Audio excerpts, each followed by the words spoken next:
नमस्कार, बहुत स्वागत है आपका। मैं हूं आपके साथ नेहा दुबे। मुद्दा में आज हम बात करेंगे उत्तर प्रदेश के कानून व्यवस्था की। उत्तर प्रदेश की सरकार कानून व्यवस्था को लेकर जीरो टॉलरेंस की नीति अपनाए हुए हैं। मुख्यमंत्री योगी आदित्यनाथ की जीरो टॉलरेंस की नीति के तहत यूपी पुलिस अपराधियों पर लगातार शिकंजा कस रही है। 20 मार्च 2017 से अब तक प्रदेश में 14,973 पुलिस मुठभेड़ें हो चुकी हैं। बता दें, जिसमें 238 कुख्यात अपराधियों का एनकाउंटर कर उन्हें मौत के घाट उतार दिया गया। वहीं 30,694 अपराधियों को गिरफ्तार किया गया और 9,467 अपराधी घायल भी हुए हैं।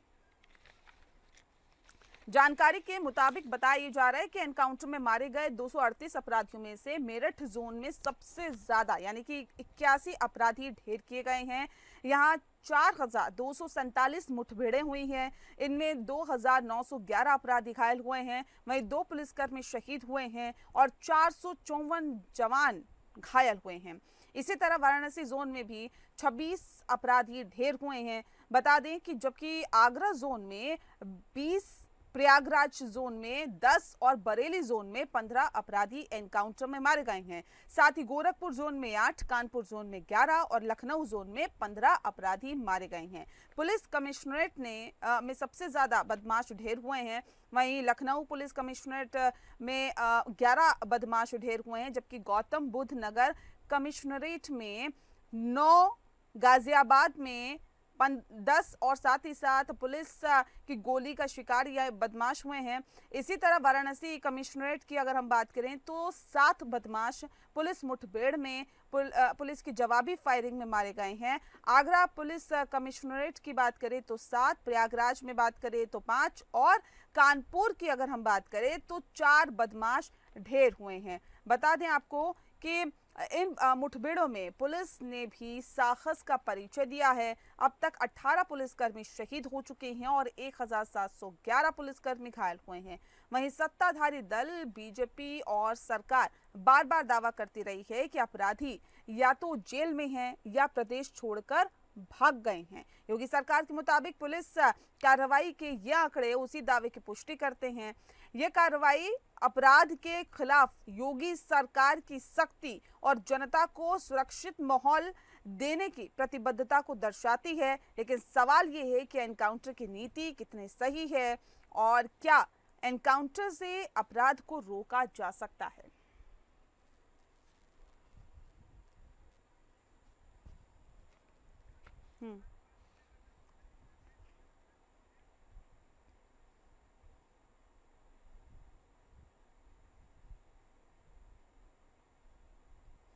और इस विषय पे तफसील से चर्चा करेंगे। खास मेहमान हमारे साथ मौजूद है, उनसे आपका परिचय करा देते हैं। इस वक्त हमारे साथ अविरल मलिक जी हैं, प्रवक्ता हैं भारतीय जनता पार्टी के, बहुत स्वागत है आपका। पूजा मिश्रा जी हमारे साथ हैं, प्रवक्ता हैं समाजवादी पार्टी की, बहुत स्वागत है पूजा जी आपका। और विनय राय जी हमारे साथ जुड़ गए हैं, जो कि मैनेजिंग एडिटर हैं एपीएन के। विनय जी आपका भी बहुत बहुत स्वागत है। इस खास कार्यक्रम की शुरुआत करते हैं अविरल जी के साथ। अविरल जी, ठोको नीति से क्या क्राइम को कंट्रोल किया जा सकता है? जी नहीं, देखिए, जहां तक विषय उत्तर प्रदेश का, उत्तर प्रदेश की सरकार का, उत्तर प्रदेश के लॉ एंड ऑर्डर का, उत्तर प्रदेश के पुलिस प्रशासन का, तो निश्चित रूप से किसी अपराधी को नहीं बख्शा जाएगा। इस चीज को लेकर हम लोग बिल्कुल स्पष्ट है और किसी भी अपराधी को किसी रूप में नहीं बख्शा जाना चाहिए। अगर अपराधी सामने से गोली चलाने का, फायरिंग करने का काम कर रहा है, तो मैं समझता हूँ, जहां तक भारतीय जनता पार्टी का मानना है, आज हमारे उत्तर प्रदेश की पुलिस, उत्तर प्रदेश की सरकार, उत्तर प्रदेश के पुलिस प्रशासन का मानना है, भारतीय जनता पार्टी किसी रूप में इस प्रकार की सलाह नहीं देती है। हम लोग किसी रूप में इस चीज को एक्सेप्ट नहीं कर सकते कि सामने से अपराधी गोली चलाए और हम उसकी थाली लेकर के आरती उतारने का काम करें। देखिए, इस चीज को लेकर भारतीय जनता पार्टी पूर्ण रूप से स्पष्ट है। किसी अपराधी को, किसी दोषी को किसी रूप में नहीं बख्शा जाएगा। कानूनी कार्रवाई निश्चित रूप से होगी और किसी रूप में उत्तर प्रदेश में कानून को तोड़ने नहीं दिया जाएगा। और जहां तक विषय एनकाउंटर का, एनकाउंटर फर्जी, कानून के हिसाब से कार्रवाई हो तो ठीक है, लेकिन कानून को अपने हाथ में अगर ले ले पुलिस या फिर सरकार, तो फिर ये कहां तक जायज है? जी नहीं, देखिए, जहां तक विषय उत्तर प्रदेश का, उत्तर प्रदेश की सरकार का, हम लोग निश्चित रूप से संविधान के आधार पर चलने वाले लोग हैं और उत्तर प्रदेश की सरकार, उत्तर प्रदेश की पुलिस प्रशासन संविधान के आधार पर निश्चित रूप से चल रहा है।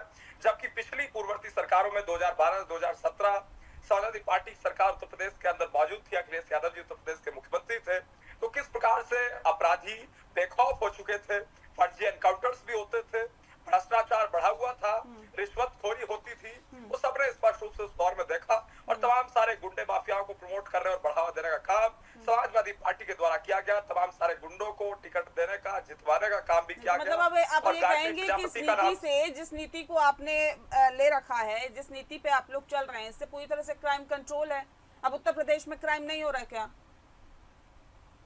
जी नहीं, देखिए जहां तक विषय उत्तर प्रदेश के क्राइम का, लॉ एंड ऑर्डर का, तो अगर एनसीआरबी के डाटा की बात कर ली जाए तो एनसीआरबी के डाटा में नंबर 1 पे जिस प्रकार उत्तर प्रदेश था जब समाजवादी पार्टी की उत्तर प्रदेश में सरकार थी, तो सबने स्पष्ट रूप से देखा, चाहे वो लूट करने का मामला हो, बलात्कार के मामले हो, या फिर किडनैपिंग के मामले हो, या वसूली के मामले हो, निश्चित रूप से उत्तर प्रदेश नंबर 1 पे था।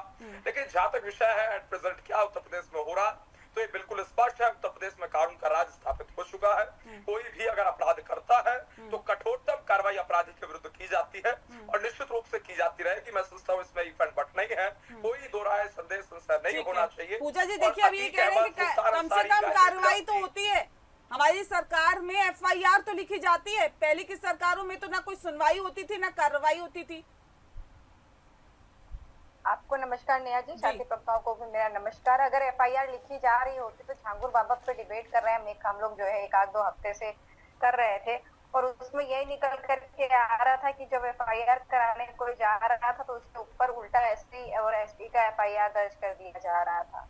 कोई एफआईआर लिखाने के लिए जा रहा था तो उसकी एफआईआर दर्ज नहीं हो रही थी। तो आपका चैनल पूरा मीडिया रिपोर्ट कर रहा है ना इस बात को। तो ये कहना कि एफआईआर लिखी जाती है आपके यहाँ पे, हमारे यहाँ पे पुलिस थाने के जब सामने गोली मार करके कोई नहीं चला जा रहा था और पुलिस पकड़ भी नहीं पा रही है। उनके थाने के सामने कोई गोली मार करके चला जाता है। एनकाउंटर की बात कर लेते हैं, कह रहे कि एनसीआरबी के आंकड़े, मुझे लगता है बिल्कुल एनसीआरबी के आंकड़े आपको पढ़ने चाहिए। 2022 के बाद पे तो आया नहीं है अभी तक जो है नेहा जी, जो लास्ट आया हुआ एनसीआरबी का आंकड़ा वो 2022 का ही आया हुआ है, और उसके अकॉर्डिंग्स भी जो है उत्तर प्रदेश नंबर 1 पर है क्राइम पे, और फेक एनकाउंटर में भी नंबर 1 पर है। आपको पता होगा कौशाम्बी में जो है अभी पिछले ही साल नवंबर में आया था कि 12 पुलिस कर्मियों के ऊपर में एफआईआर दर्ज हुई फेक एनकाउंटर को लेकर के। नोएडा में भी आपने देखा होगा कि 8 पुलिस कर्मियों के ऊपर में एफआईआर दर्ज की गई फेक एनकाउंटर को लेकर के।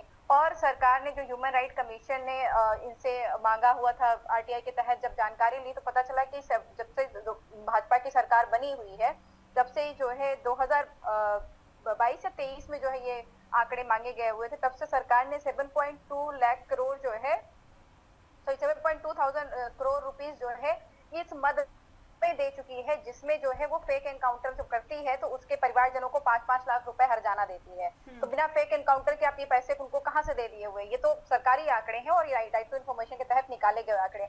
और नेहा जी, एनकाउंटर से क्राइम अगर घट रहा होता तो 31 मई 2025 को पुलिस की तरफ से एक जो है लिस्ट जारी की गई है जिसमें माफियाओं का नाम है कि ये माफिया के ऊपर इतने इतने इनाम है, जिसमें से 3 माफिया गोरखपुर से ही हैं। तो ये लिस्ट कहाँ से जारी हो रही है? और उत्तर प्रदेश क्राइम में नंबर 1 पे कैसे चल रहा है? जैसे कि इन्होंने अभी कुछ दिनों पहले सर्वे निकाला था, ढिंडोरा पीट रहे थे कि चार्जशीट लग गई है 98.something% में जो है महिला अपराधों में चार्जशीट लग गई। चार्जशीट लग जाना, एनकाउंटर हो जाना, इससे अगर अपराध घट रहे होते तो आज 7वां दिन है जो है आपका सावन का, 6 दिन में 12 दर्जन से ज्यादा मामले पूरे देखने को मिले। ठीक है, मैं लौटती हूँ पूजा जी। विनय जी, क्या इस तरह से क्राइम को कंट्रोल किया जा सकता है और क्या उत्तर प्रदेश के हालात सुधरे हैं योगी सरकार बनने के बाद क्राइम को लेकर? देखिए, इनकाउंटर किसी भी अपराध के नियंत्रण का कोई पैमाना नहीं हो सकता है, क्योंकि इनकाउंटर कोई ऐसा नहीं कि योगी राज में ही हो रहा है, इसके पहले भी हुए हैं। अगर आप पुरानी सरकारों का जिक्र कर लेंगे तो ठोकिया मारा गया, निर्भय सिंह गुजर मारे गए, रमेश कालिया मारे गए, तमाम अपराधी मारे गए हैं। लेकिन पहले जो चीजें थी उसमें अगर सामने सामने दिखता था तो पुलिस तो अपने हिसाब से एक्शन लेती थी। वर्तमान समय में एक हालात बन गए कि सरकार की तरफ से कहा गया है कि आपको या तो पैर में गोली मार दो या उसका इनकाउंटर कर दो। लेकिन सवाल सिर्फ इनकाउंटर का नहीं है, बड़ी आबादी का राज्य है। सबसे बड़ी चीज है कि फ्री एंड फेयर इन्वेस्टिगेशन होनी चाहिए। पुलिस सही तरीके से एफआईआर दर्ज करे, जो वाकई अपराधी है उसके नाम पे एफआईआर हो, त्वरित गति से चार्जशीट हो और ट्रायल फास्ट हो। अगर आप सजा दिलाओगे तो बेहतर है। किसी को डर के दिखा के अगर मार के चले भी जाओगे तो आजकल तो कॉन्ट्रैक्ट किलर घूम रहे हैं जो कि दुश्मनी है भी नहीं है और दूसरे से पैसा लेके एक दूसरे को मार जा रहे हैं। तो ऐसे लोग क्या करेंगे? गरीबी इतनी है, बेरोजगारी इतनी है, और क्राइम रेट के मामले में अगर देखेंगे कि एक बाहुबली का नाम अगर सामने आता है तो उसके साथ साथ जो 100-150 लोग घूमते हैं वो कौन होते हैं? उनके बिहाफ पर क्राइम करने वाले लोग होते हैं, वो थोड़ी बाहुबली और माफिया होते हैं। लेकिन उनको लगता है कि हम फला बाहुबली या फला दबंग के साथ रहेंगे तो हमारा गुजारा चलता रहेगा, हमारे पास रोजी रोटी का संसाधन रहेगा। तो आज की तारीख में जरूरत इस बात की है कि आप सही तरीके से किसी क्राइम कंट्रोल करने के लिए FIR लिखें, उसका सही तरीके से जांच करके सजा दिलाएं। और सबसे बड़ी चीज है पुलिस का मुस्तैद रहना। अगर आप गलत नाम पे कई बार आप फंसा देते हैं और दोषी जो वाकई दोषी अपराधी होता है छूट जाता है तो उसका हौसला बुलंद होता है। तो आमतौर पर जो देखा गया कई बार ऐसी चीजें आई हैं कि आप ट्रायल कोर्ट तक तो सजा कराते हैं, हाई कोर्ट से सबूतों का अभाव में इंसान बच जाता है। तो आपको ये भी देखना पड़ेगा, सिर्फ इनकाउंटर विकल्प नहीं हो सकता। हाँ, इनकाउंटर से आप खौफ पैदा कर सकते हैं सामान्य अपराधी में भी या सामान्य जो आदमी है उसके मन में भी कि अगर कहीं मेरा नाम आएगा तो पुलिस मुझे मार देगी। तो कई नाम ऐसे आए हैं उनको लगा कि मेरा तो क्राइम में कोई इन्वॉल्वमेंट नहीं था लेकिन मुझे मार दिया गया। पुलिस ने 3 महीने के अंदर 6-7 केस उसके नाम से बनाए और उसका इनकाउंटर हो गया। तो कम से कम पुलिस पर इकबाल हो जनता का और पुलिस सही तरीके से काम करे। तो मुझे लगता है पुलिस का काम ही है क्राइम कंट्रोल करना और पुलिस इसमें सक्षम हो सकती है। क्या एनकाउंटर से ही होगा क्राइम कंट्रोल? क्या एनकाउंटर से ही क्राइम को कंट्रोल किया जाएगा? यही एक मापदंड, यही एक पैमाना है क्या? जी नहीं, देखिए जहां तक विषय है क्राइम किस रूप में कंट्रोल होगा, क्या एनकाउंटर से होगा, तो ये बिल्कुल नहीं होगा। लेकिन जहां तक विषय है एक तरीके से मुठभेड़ का और गोली चलने का, मैं सोचता हूँ अगर अपराधी गोली चलाने का काम कर रहे हैं, पुलिस के ऊपर गोलियां बरसाने का काम कर रहे हैं, तो ऐसा नहीं है कि अगर वहां सामने पुलिस मौजूद है, पुलिस गोलियां खाती रहे, पुलिस के जो एक प्रकार से जवान है वो शहीद होते रहे। मैं सोचता हूँ ये किसी रूप में सही नहीं है। लेकिन जहां तक विषय क्राइम कंट्रोल का, तो उत्तर प्रदेश के भीतर जिस रूप में सबको स्पष्ट रूप से नजर आ रहा है, क्राइम कंट्रोल हो रहा है, लॉ एंड ऑर्डर मेंटेन्ड है। महिला सुरक्षा की बात जिस प्रकार से अगर कर ली जाए पॉइंट वाइज, तो नारी सशक्तिकरण, महिला सुरक्षा पूर्ण रूप से मौजूद है। और उसके साथ साथ एंटी रोमियो स्क्वाड का गठन हमने किया था, लेकिन सबसे पहले विरोध किसने किया वो भी स्पष्ट रूप से सबको मालूम है। पूजा मिश्रा जी की पार्टी समाजवादी पार्टी ने जिस प्रकार से सबसे पहले विरोध करने का, अभी उन्होंने कहा ना कि देखिए सबसे ज्यादा एनकाउंटर तो उत्तर प्रदेश में हो रहे हैं, और अभी पूजा जी भी ये कह रही थी कि फर्जी एनकाउंटर हो रहे हैं, कई पुलिस वालों पर भी आरोप लगे हैं। तो ये कितना सही है? देखिए अगर इस तरह के आरोप लगते हैं पुलिस पर, क्योंकि पुलिस से उम्मीद की जाती है कि वो रक्षा करेगी और निष्पक्ष रहेगी, अगर इस तरह के आरोप लगते हैं तो अपने आप में बड़े सवाल खड़े करते हैं। पहले भी एनकाउंटर्स होते रहे जी, देखिए एनकाउंटर्स पहले भी होते रहे, आदरणीय विनय राय जी ने भी कहा स्पष्ट रूप से, तो एनकाउंटर पहले भी होते रहे, एनकाउंटर पहली बार हो रहा है ऐसा नहीं है। लेकिन फेक एनकाउंटर्स पहले होते रहे, वो सबने देखा। लेकिन आज के समय कोई फेक फर्जी एनकाउंटर किसी रूप में नहीं होता है, ये बिल्कुल स्पष्ट है। आज के समय में किसी रूप में कोई फर्जी चीजें उत्तर प्रदेश में नहीं हो रही है। और जहां तक विषय कानून व्यवस्था को मेंटेन करने का, सब पूर्ण रूप से सुरक्षित महसूस कर रहे हैं। बहन बेटियां पूर्ण रूप से रात को 2 बजे बाहर निकल के जा सकती हैं, अपने गहने पहनकर जा सकती हैं, किसी रूप में चैन स्नैचिंग नहीं होती है, ये स्पष्ट रूप से नजर आ रहा है। और उसके साथ साथ जहां तक विषय नहीं होती है, नहीं कम होती है या ज्यादा होती है, ये एक अलग चीज है, लेकिन नहीं होती है अगर आप ये कहेंगे तो ये भी एक सवाल खड़े कर देगा, क्योंकि ये तो आपका आंकड़ा बता रहा है कि कितनी चेन स्नैचिंग होती है, कितनी ज्यादा हत्याएं होती है, कितने बलात्कार के केसेस सामने आते हैं, ये तो आंकड़े हैं। नहीं होती है इसको तो कह ही नहीं सकते हैं। लेकिन पूजा जी देखिए, एक बहुत बड़ा इशू होता है हमेशा जब भी चुनाव आते हैं, और भारतीय जनता पार्टी ने ये एक बड़ा मुद्दा बनाया था कि देखिए हमने तो जी उत्तर प्रदेश में क्राइम को कंट्रोल करके दिखा दिया, भले ही मुठभेड़ से हो या फिर ठोको नीति जो इनकी है किसी से भी हो, लेकिन क्राइम को कंट्रोल करने की बात बार बार योगी सरकार की तरफ से भी कही जाती है, मोदी सरकार की तरफ से भी कही जाती है। तो क्या नहीं लगता है कि जिस तरह से हमने कई महिलाओं से भी बात की थी, वो भी कहती हैं कि देखिए हम तो काफी सुरक्षित महसूस अपने आप को करते हैं उत्तर प्रदेश में, तो ये एक बड़ा इशू होता है और ये कहीं ना कहीं फेवर में भी जाता है योगी सरकार के। नेहा जी, मैंने पहले भी बोला कि अच्छा, पहले बात तो हाथ कंगन को आरसी क्या, पढ़े लिखे को फारसी क्या। अभी इनके चुनाव आते आते ना दूसरी जो रिपोर्ट होगी ना एनसीआरपी की, वो भी आ जाएगी, तो उसमें और खुल करके पता चलेगा कि कितने जो है अपराध बढ़े हुए हैं उत्तर प्रदेश में। जितने जो बुरे हालात हैं उतने मुझे लगता है कि उससे ज्यादा बुरे हालात बिहार के ही हैं। उसके अलावा मुझे प्रदेश में ऐसे कहीं उतने बुरे हालात नहीं दिख रहे हैं। तभी इन्होंने सारी बातें हवा हवा में कह दी। आप चाहे तो मैं आपको पूरे जो कन्विक्शन की बात करूं, मैं पुलिस पे आरोप की बात नहीं कर रही हूं, मैं कन्विक्शन की बात करूं, जहां पे पुलिस को कन्विक्ट किया गया है फेक एनकाउंटर के तौर पे कोर्ट के द्वारा। मैं उन मामलों को ही मैंने चर्चा की, और मैंने जो आरटीआई तक इंफॉर्मेशन आई उसकी ही चर्चा की। और अभी इन्होंने बोला कि लड़कियां सुरक्षित है, आपने भी रिपोर्ट किया होगा कि बनारस से जो है बच्ची जाती है, इंटरव्यू दे करके लेट हुआ रहता, लखनऊ जा रही होती, लखनऊ में वो अपने घर वालों को कॉल करते हैं, उसके घर वाले जो है 112 पे कॉल करते हैं, उसका लाइव लोकेशन शेयर करते हैं, पास थाने को क्रॉस कर लेती है, लेकिन जो 112 है वो पहुंच नहीं पाती। पहुंचती कब है? जब बेटी की हत्या हो जाती है, रेप हो जाती है, 1 घंटे बाद दिन दहाड़े जो है बच्चे को खींचा जा रहा होता है। वहां की जो लोग होते हैं वो बचा करके बच्चे को लेकर के जाते हैं वो, और उसको जो है मतलब सोचिए कि उत्तर प्रदेश में किस कदर का क्राइम हो रखा हुआ है। और ये कह रहे हैं कि नहीं सब कुछ बढ़िया चल रहा है। मैं जो कह रही थी कौशाम्बी का मामले में ये चरवाहा था पाल करके, उसका पुलिस ने एनकाउंटर कर दिया हुआ, तो उसमें 12 जो है पुलिस कर्मियों को कन्विक्ट किया गया हुआ है। और आपने वो भी एनकाउंटर देखा होगा कि जहाँ पे पुलिस जो है अपराधी के पीछे भाग रही है, कैमरा ऑन होता है, वो अपराधी सोचे इतने टैलेंटेड, पहले पुलिस को अपने पीछे पीछे दौड़ा करके लेकर के जाते हैं, फिर वो उस स्थान पे लेकर के जाते हैं जहाँ उनके गन्स रखे रहते हैं, आर्म्स एंड एमुनेशन रखे रहते हैं, फिर वो आर्म्स एंड एमुनेशन को निकालते हैं, उसके बाद में इनके ऊपर में फायर करते हैं, तब पुलिस एनकाउंटर करती है। ये जो दिख रहा है ये तो अंधे को भी पता चलेगा कि कितना फेक है कितना सही है। विनय जी, ये देखिए जिस बात का जिक्र हो रहा है, देखिए पुलिस प्रशासन पे सवाल उठना एक कहीं ना कहीं एक बहुत बड़ा सवाल है कि देखिए हम तो उम्मीद करते हैं, आम जनता क्या चाहती है कि उसकी हिफाजत हो, निष्पक्ष तौर पर पुलिस डिसीजन ले, लेकिन अगर उसी पर सवाल उठेगा और ये कहा जाएगा कि देखिए फेक एनकाउंटर है, मैं सारे एनकाउंटर्स की बात नहीं कर रही, लेकिन कुछ को लेकर सवाल उठते रहे हैं, लेकिन इसमें भी कोई दो राय नहीं है कि योगी सरकार की कानून व्यवस्था को लेकर हमेशा तारीफ भी होती रही है, तो इसे किस तरह से देखते हैं आप?